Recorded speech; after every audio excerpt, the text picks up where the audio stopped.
우리 함께 읽을 성경 말씀은 고린도전서 10장 31절에서 33절까지의 말씀입니다. 그런즉 너희가 먹든지 마시든지 무엇을 하든지 다 하나님의 영광을 위하여 하라.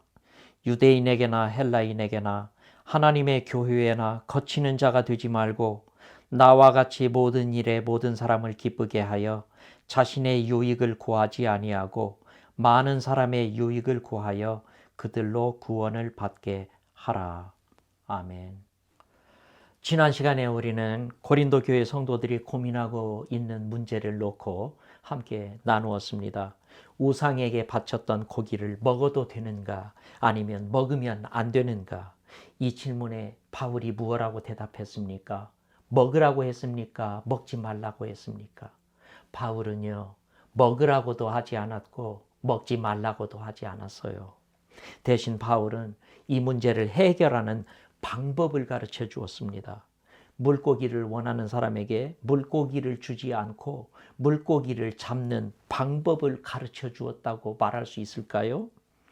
그러면 바울이 가르쳐 준 물고기 잡는 방법은 무엇이었을까요? 물고기를 잡는 첫째 방법은 바로 이것입니다. 자기의 유익을 구하지 말고 남의 유익을 구하라. 자신의 유익보다도 남의 유익을 먼저 생각하라는 거예요. 우리는 물론 자유롭게 선택할 수 있습니다. 그러나 그 선택이 자신의 유익을 위한 선택이 아니라 상대방의 유익을 위한 선택이어야 한다는 겁니다. 예수님도 그런 말씀을 하셨어요. 무엇이든지 남에게 대접을 받고자 하는 대로 너희도 남을 대접하라.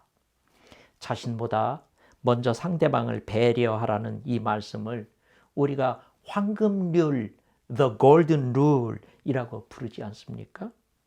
인간관계를 우리가 맺어갈 때 황금처럼 소중히 여기고 기억해야 할 교훈이라는 뜻에서 그렇게 부르게 된 것이겠지요.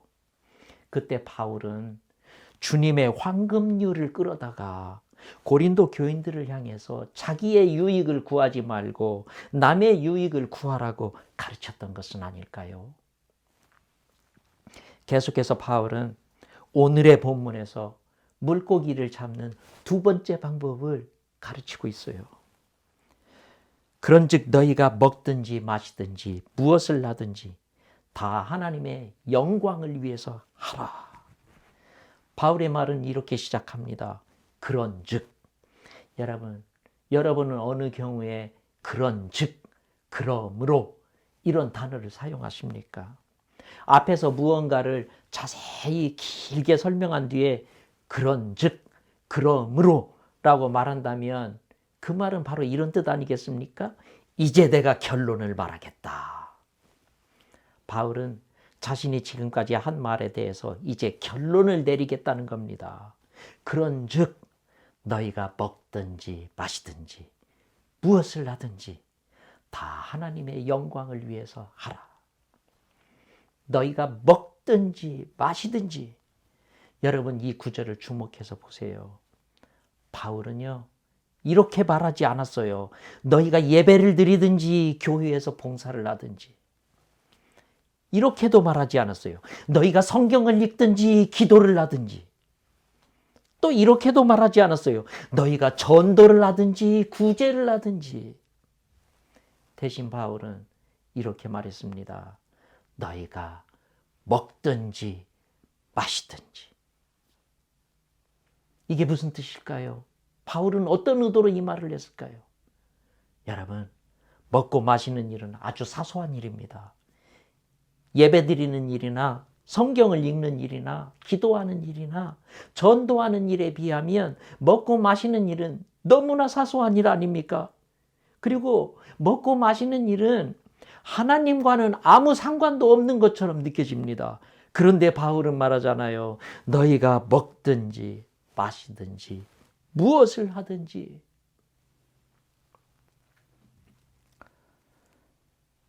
그리고 나서 바울은 이렇게 얘기합니다.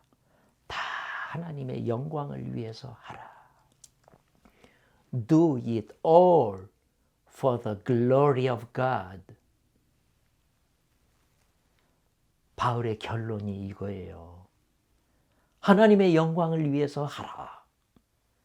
이 한마디를 위해서 바울은 지금까지 여러 가지 예를 들어서 자세히 설명했던 거예요. 우리는 하나님의 영광이란 말을 많이 해요. 하나님의 영광을 위해서 나는 이러이러한 일을 한다. 하나님께 모든 영광을 돌려라. 하나님의 영광을 생각해서 살아라. 뭐 이런 말 흔히 하잖아요.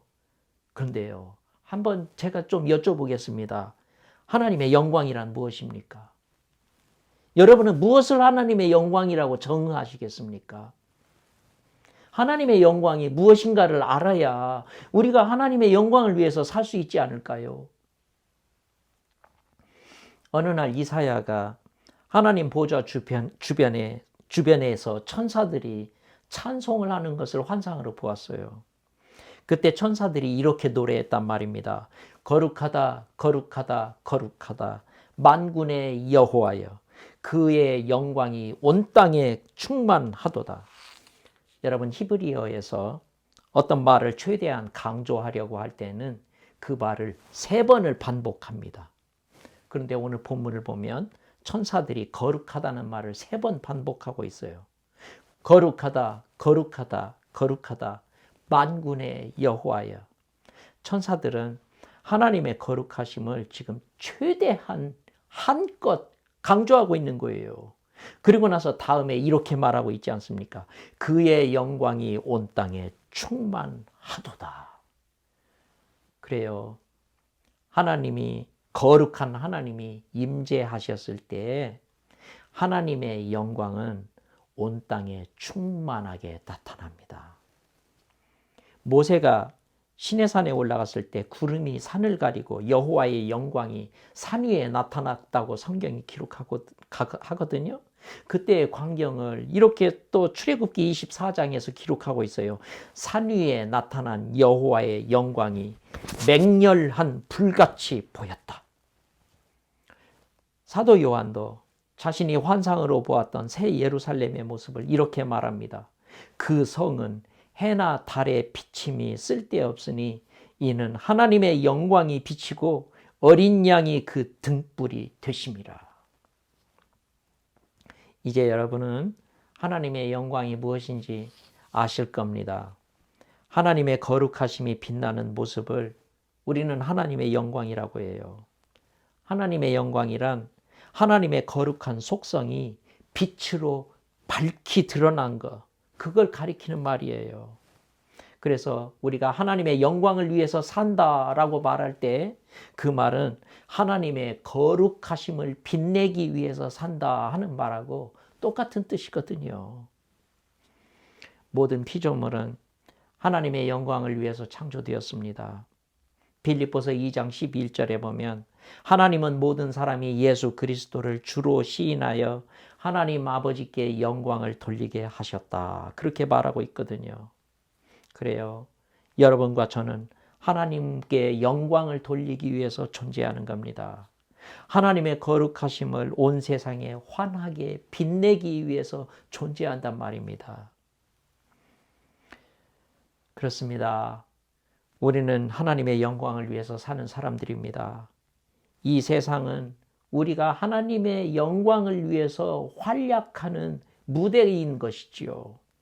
우리가 이 세상에서 어떤 직업을 가지고 무엇을 하든 우리의 목표는 하나님의 영광을 세상에 드러내는 거예요.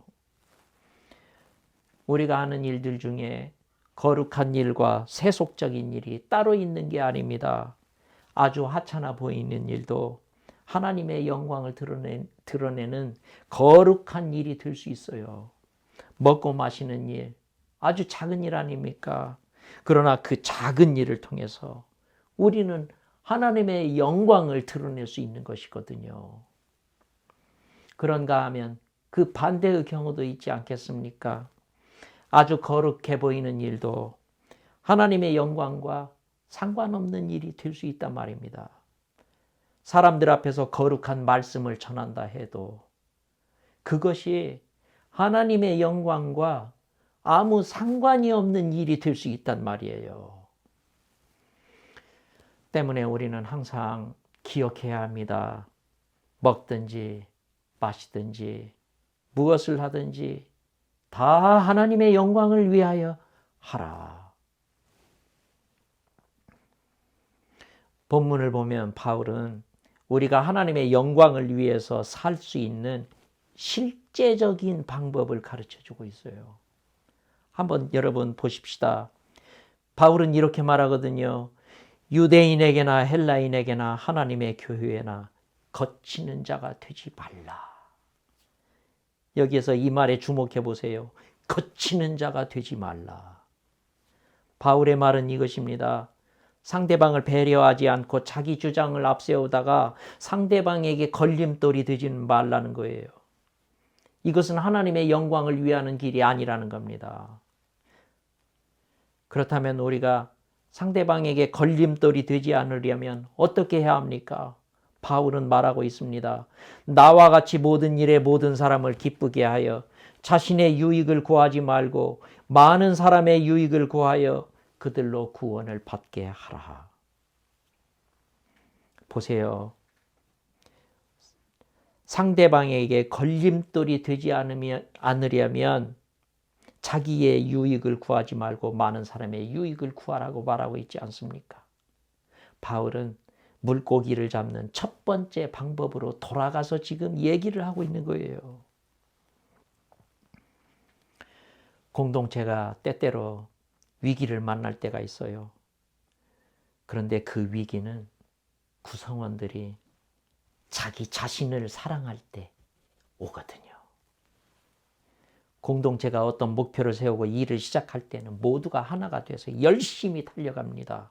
그러다가 어느 정도 목표가 이루어지고 사람들의 마음에 자기를 사랑하는 마음이 고개를 들기 시작할 때가 있어요. 하나님을 사랑하는 마음보다 자기를 사랑하는 마음이 앞서고 형제를 사랑하는 마음보다 자기를 사랑하는 마음이 앞설 때가 있단 말입니다. 그때 공동체는 처음에 품었던 순수함과 하나됨을 잃어버립니다. 저는 어릴 적부터 교회에서 생활을 해왔어요. 그랬기 때문에 저는 공동체가 어려움 당하는 모습을 수없이 보았습니다. 신앙 공동체가 어려움에 빠지는 대부분의 원인이 무엇인지 여러분 아십니까? 그것은 사람들이 자기를 생각하기 때문이더라고요. 공동체의 유익과 형제 자매의 유익을 생각하지 않고 자기의 유익을 생각하기 때문이에요. 여러분, 공동체는 하나님의 거룩함을 빛내고 하나님의 영광을 세상에 널리 드러내야 할 사명을 가지고 있는 조직 아닙니까? 그런데 공동체가 하나님의 거룩함을 드러내지 못하고 오히려 하나님의 영광을 훼손하고 있다면 하나님이 그 모습을 바라보시고 마음이 어떠시겠습니까? 종교개혁자 칼빈은 성경의 진리를 깨닫고 난 후에 자신의 행동의 기준을 하나님의 영광에 두었다고 합니다.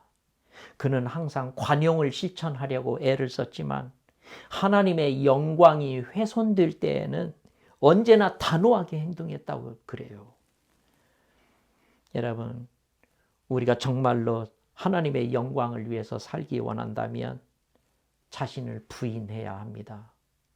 자신을 사랑하기를 포기하고 자신의 영광을 추구하기를 포기해야 돼요. 그래야 우리는 하나님을 사랑하고 하나님의 영광을 위해서 살 수 있어요.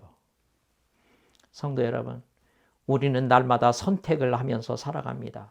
하나님의 영광을 추구하느냐, 나의 영광을 추구하느냐, 하나님을 사랑할 것이냐, 나를 사랑할 것이냐. 우리 자신도 모르는 사이에 우리는 그 둘 중에서 하나를 선택하면서 살아가고 있단 말입니다.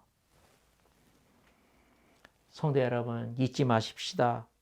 하나님의 영광을 위해 살아야 할 우리의 본분을 잊지 마십시다. 그래서 하나님의 거룩함을 빛내는 공동체를 이루어 나갈 수 있기를 소망합니다. 이제 우리는 바울이 한 말로 다시 돌아가 보십시다. 모든 일에 모든 사람을 기쁘게 하여 자신의 유익을 구하지 아니하고 많은 사람의 유익을 구하여 그들로 구원을 얻게 하라. 그들로 구원을 얻게 하라. 보세요. 바울은 지금 논제를 구원의 주제로 확대시키고 있어요. 바울이 정말로 하고 싶었던 말은 이 말이었어요. 그들로 구원을 얻게 하라. 우리의 언행이 형제의 구원에 장애물이 되지 않게 하라는 거예요. 내 생각이 아무리 옳아도 나의 옳음이 한 영혼을 구원하는 데 걸림돌이 된다면 그건 하나님의 영광을 위한 길이 아니라는 거예요. 그와 반대로 나의 어리석음이 한 영혼을 구원하는 데 디딤돌이 될 수 있다면 나의 어리석음을 통해서 하나님은 영광을 받으시지 않겠습니까? 그래서 바울이 말했습니다. 지식은 교만하게 하며 사랑은 덕을 세운다.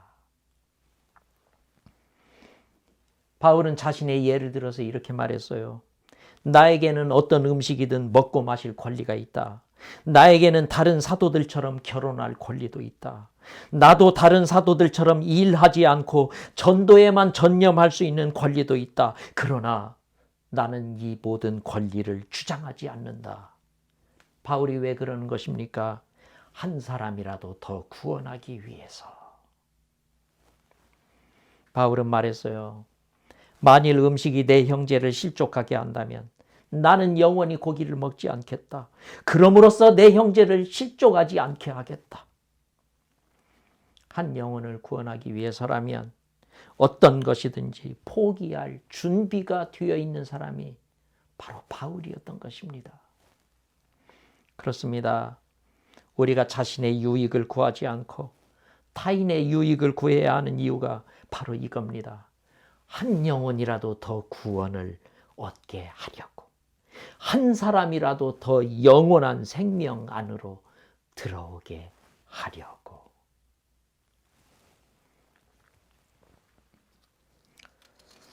크리스천들만 착하게 사는 건 아닙니다. 불신자들 중에도 선하게 살려고 노력하고 타인을 위해서 자신을 희생할 줄 아는 사람들이 있습니다.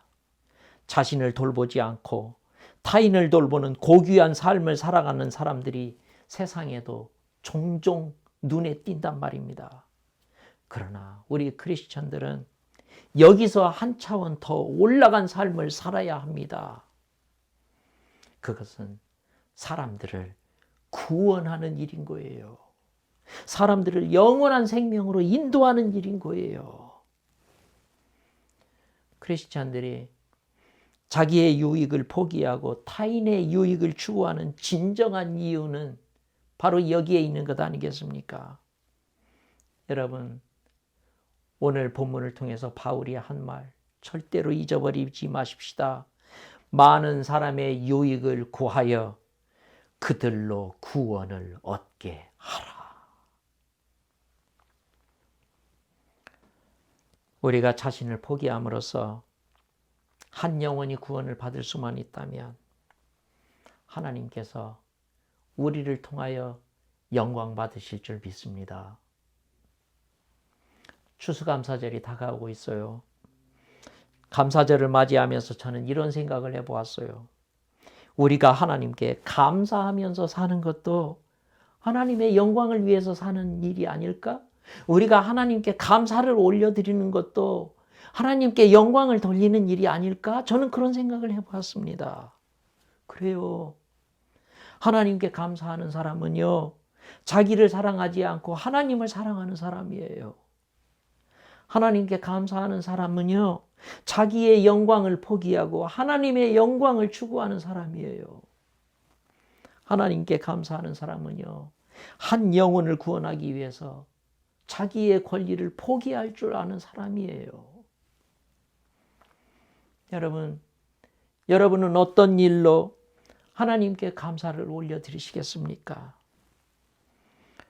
이번 감사절에 우리의 감사를 통해서 하나님의 거룩하심이 환하게 세상에 빛이 나고, 그리고 또 우리의 감사를 하나님이 기쁘게 받으심으로 말미암아 하나님의 영광이 높이 드러날 수 있기를 소망합니다. 이 추수감사절에는 우리가 하나님께 영광을 올려드리는 추수감사절이 될 수 있기를 축복합니다. 기도하시겠습니다. 주님, 연약한 형제를 먼저 배려하고 형제를 위해 자신의 권리를 포기할 줄 아는 신앙인이 되고 싶습니다. 자신의 영광을 구하지 않고 하나님의 영광을 구하는 신앙인이 되고 싶습니다. 성령님, 우리의 생각과 말과 행동을 다스리셔서 형제를 사랑하고 공동체를 사랑하고 하나님을 사랑하는 신앙인이 되도록 도와주십시오. 우리 교회가 하나님의 거룩하심을 드러내는 공동체가 되도록 주님, 우리를 이끌어 주십시오. 예수님의 이름으로 기도합니다. 아멘. 우리 함께 나 맡은 본분은 찬송가 찬양하시겠습니다.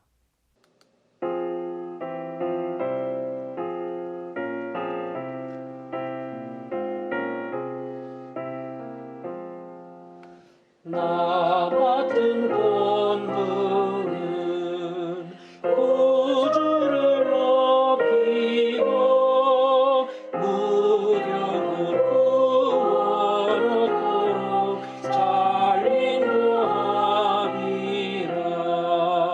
부르신 바대로 내 영을 섬기며 구주의 뜻을 따라서 내 적성하리.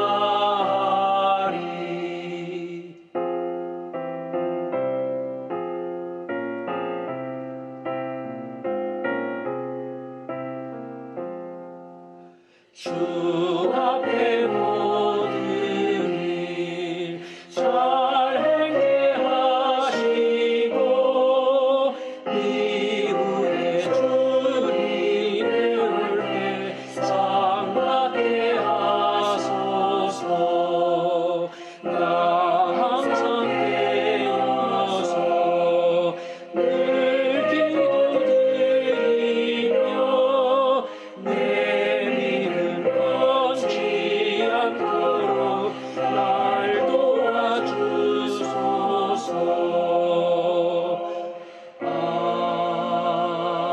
아멘. 우리를 위해 자기를 버리신 주 예수 그리스도의 은혜와 하나님의 사랑과 성령의 교통하심이 형제를 위해 자기를 포기하고 하나님의 영광을 위해 헌신하기로 결단하는 성도들 위해 함께 하시기를 축복하며 기원합니다. 아멘.